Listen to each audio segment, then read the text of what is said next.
নমস্কার। নির্ভীক সংবাদে আপনাদের স্বাগত জানাই।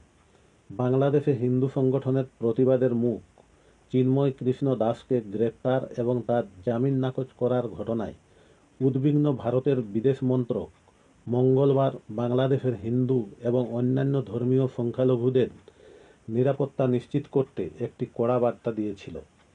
ভারতের সেই বার্তার মূল বিষয়টিকে বিশেষ আমল না দিয়ে বাংলাদেশের পক্ষ থেকে সেখানকার পররাষ্ট্র মন্ত্রণালয় পাল্টা একটি বিবৃতি প্রকাশ করে জানিয়েছে, ভারতের এই ধরনের বয়ান যুক্তিযুক্ত নয়। এতে সত্য বিষয়টিকে ভুলভাবে তুলে ধরা হচ্ছে, যা প্রতিবেশী দুই রাষ্ট্রের বন্ধুত্ব এবং বোঝাপড়ার চেতনার পরিপন্থী। বাংলাদেশের হিন্দু সংগঠনের প্রতিবাদের মুখ হয়ে উঠেছিলেন চিন্ময় কৃষ্ণ দাস। তাকে গ্রেপ্তার এবং জামিন নাকচের ঘটনায় ইতিমধ্যেই দুই দেশের সম্পর্কে চিড় ধরতে শুরু করেছে। ইতিমধ্যেই বাংলাদেশে পণ্য রপ্তানি বন্ধ করে দেওয়ার হুমকি দিয়েছেন রাজ্যের বিরোধী দলনেতা শুভেন্দু অধিকারী। আগামী সোমবার থেকে ভারত বাংলাদেশ পেট্রোপোল সীমান্তে বাণিজ্যিক অবরোধের ডাক দেওয়া হয়েছে। ইসকনের পক্ষ থেকে অভিযোগ করা হয়েছে, চিন্ময় কৃষ্ণ দাস বাংলাদেশের প্রতিবাদের মুখ হয়ে ওঠায় তাকে বাংলাদেশ সরকার রাজনৈতিকভাবে নিশানা করেছে। বিধানসভার বিরোধী দলনেতা শুভেন্দু অধিকারী বলেছেন, চিন্ময় প্রভু বাংলাদেশের সংখ্যালঘু হিন্দু সনাতন সমাজের বলিষ্ঠ প্রতিনিধি। অবিলম্বে তাকে জেলমুক্ত করা না হলে ভারত থেকে সমস্ত পরিষেবা বন্ধ করে দেওয়া হবে। রবিবারের মধ্যে চিন্ময় প্রভুকে বাংলাদেশ সরকার মুক্তি না দিলে সোমবার থেকে পেট্রোপোল সীমান্ত অবরুদ্ধ করে দেওয়া হবে। বুধবার কলকাতায় অবস্থিত বাংলাদেশের ডেপুটি হাইকমিশনের দপ্তরে অভিযানের ডাক দিয়েছেন শুভেন্দু অধিকারী। এদিন দুপুরে দেখা করতে চেয়ে চিঠি দিয়েছেন তিনি। ডেপুটি হাইকমিশনের দপ্তর থেকে কোনো রকম উত্তর না পেলে অভিযান হবে।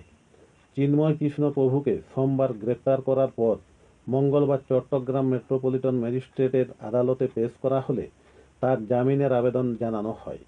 কিন্তু সেই জামিনের আবেদন খারিজ হওয়ার পর হিন্দুদের পক্ষ থেকে ঢাকা, চট্টগ্রাম সহ দেশের বিভিন্ন জায়গায় বিক্ষোভ দেখানো হয়েছে।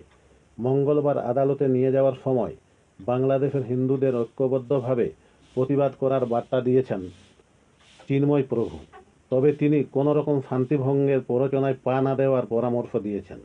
ভারতের বিদেশ মন্ত্রকের বিবৃতিতে উল্লেখ করা হয়েছে, গত 100 দিনে বাংলাদেশের হিন্দু এবং ধর্মীয় সংখ্যালঘুদের উপর যেভাবে বারবার আক্রমণ করা হয়েছে, সেই ঘটনার সঙ্গে চিন্ময় প্রভুর গ্রেপ্তারির সম্পর্ক রয়েছে।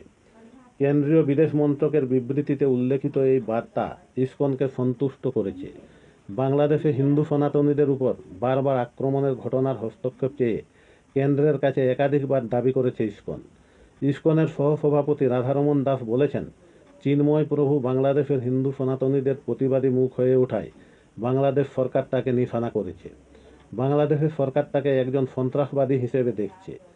চিন্ময় প্রভুকে গ্রেপ্তারের তীব্র নিন্দা করে অযোধ্যার শ্রীরাম জন্মভূমি মন্দিরের প্রধান পুরোহিত আচার্য সত্যেন্দ্রনাথ দাস বলেছেন, বাংলাদেশে হিন্দুদের সঙ্গে সেরকমই ব্যবহার করা হচ্ছে যেটা পাকিস্তানের হিন্দুদের সঙ্গে হয়ে থাকে।